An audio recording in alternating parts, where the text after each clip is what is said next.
There's an expression that I've said on this podcast many times, but I'll say it again, is that hard times create hard men. Hard men create soft times. Soft times create soft men. Soft men create hard times. We are now around soft men and hard times. Yeah. We're in the time of toxic masculinity, right?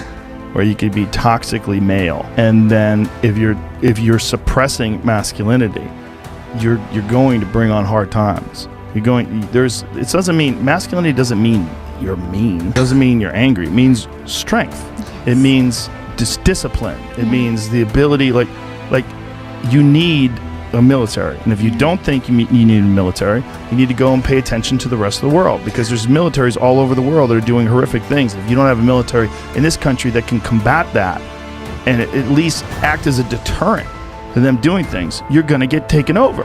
That's what's happened. I mean, look what's happening to Hong Kong, right? I mean, this is a city that essentially doesn't have a military, and they were a British colony for a long time, and they gave it back over to China, and they were kind of acting like they were independent until recently. And during the pandemic, they ramped it up, and it's gotten even worse. It's exactly what we talked about. You can't be weak. And in this country, being weak is thought of as a virtue. Jordan Peterson has a really interesting way of looking at this, and he said it to me once, and it made a lot of sense. He said, people think that you should be weak and you should be docile, and then you should be a pacifist. He goes, no, you should be a monster. He said you should be a monster, you should be ruthlessly ambitious, and then learn how to control it. And it's that old expression, it's better to be a warrior in a garden than a gardener in a war. It's an old expression, but it makes sense, because it doesn't mean that you can't be kind if you're strong, but it does mean you can't be strong if you're weak. If you're weak, you're fucked. And there's a lot of weak people in this country right now that are trying to take control, and they're gathering up all the other weak people, and they say, yeah, let's all be weak together.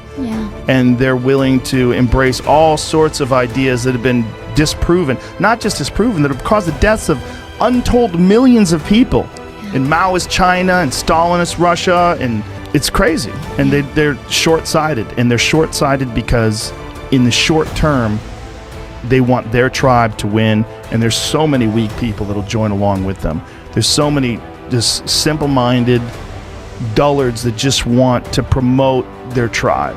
Like, the difference between a dog and a wolf is just thousands of years of breeding. It's the same animal, which is wild.